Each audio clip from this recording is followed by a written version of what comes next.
do-it-yourself is all around us and changing our lives.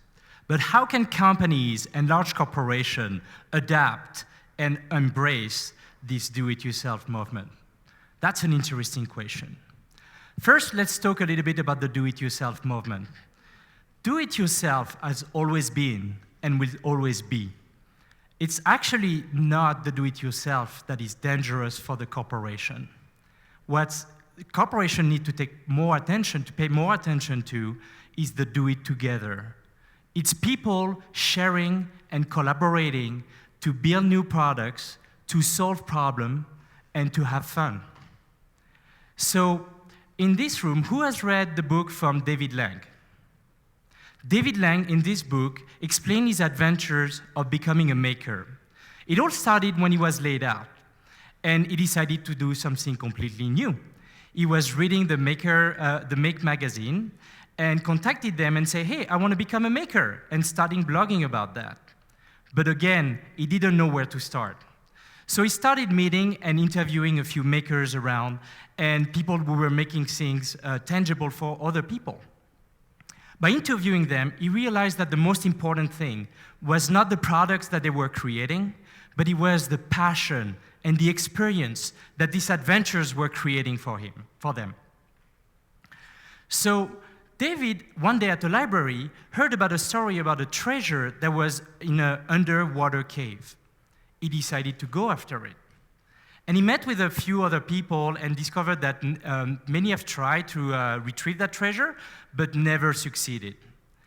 By speaking with other people, he found other people that had the passion to go and solve that problem. And he created an open rove community, which is a remotely operated underwater rover. By doing that, he had an amazingly successful Kickstarter campaign, a lot of people helping him doing it, and now you can find open ROVs all around the world in 50 countries being operated for exploration and adventure. What David's point is that you can bring people together and they will solve the problem innovating with passion. So how does that relate to companies all around the world, and how can companies take lessons of that? I've been very fortunate to be on the road to many maker fairs around the world. And one day, the CEO of a very large tech company came to a maker fair. His first experience was with the Maker Faire Bay Area. He walks in, and the first thing he sees are giant driving cupcakes. And then he continue walking in there, and he sees people doing large bubbles, soap bubbles. And finally, he ends up watching an amazing show, which is a giant life-size mousetrap that drops a 400-pound safe on top of a car at the end of the chain reaction. A lot of executives in the world that are working for large companies would have only one word in their mind. It's a big circus. But the CEO came to me, and I took him to meet my friend Ryan Kunde. Ryan is a winemaker, and you can imagine that as a French person, I really like wine. But Ryan also builds drones, and I really like drones. And he does that with his community of makers around him. What's interesting, he flies the drone above the vineyard and captures pictures.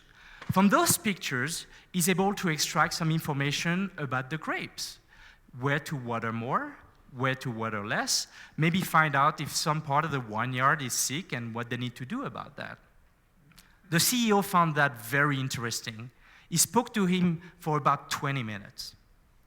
After those 20 minutes, we walked away from the booth, and he talked to me and said, Omar, I have a large group of engineers that is trying to come up with a commercial version of what Ryan had created. And I told him, the main difference between Ryan and his do-it community and your large group of engineers is that Brian innovates with passion. They go here and they have a group of passionate people that are not afraid of roadblocks, and if they find a roadblock, they're not afraid of taking another route, right? So you start to see that innovation and passion is all that makes this maker movement and all the people that are excited about it, the do-it-yourself communities. So at some point of time, I decided, let's group those two words together and create the innovation. So how can company bring back innovation in their day-to-day operations? Well, innovation has been at the start of most of the companies around the world.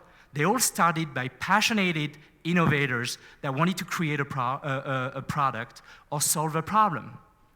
So in my company at Trimble, we start to do that. We go to a lot of maker fairs for a lot of inspiration. But I'm not going to talk about my company. I'm going to talk about Intel. And for that, let me introduce my friend, Joey Huddy. Joey is a little maker. He's a great maker. He does a lot of electronic boards for Arduinos. He has, but he's mainly famous for one thing: his extreme marshmallow air cannon. And his extreme marshmallow air cannon got him into the White House Science Fair. As you can imagine, setting up an extreme air cannon in the White House, Secret Service has a few words to talk to you. Whatever happened, do not shoot that thing. Whatever happened, do not shoot that thing.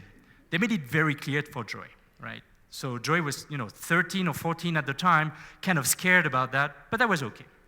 President Obama came in, started touring the exhibits, going from booth to booth, and then he comes to Joy. Comes to Joy and he asks, "Oh, what is this?" "It's an extreme marshmallow air cannon." "Awesome, shoot it!" Joey looks at the Secret Service and said, "President's order, sorry." Started to aim somewhere where nobody was, shoot the cannon, and boom, the marshmallow goes in the air, and I think they had to replace the curtain over there. Plus, that created one of the greatest pictures of President Obama on the internet.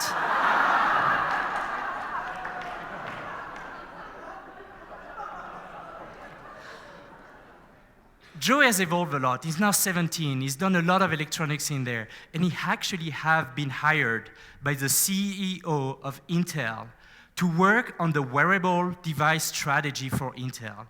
And Intel was at the Maker Fair in the Bay Area last week, and they had a bunch of makers, the same as Joey, doing all these things for Intel.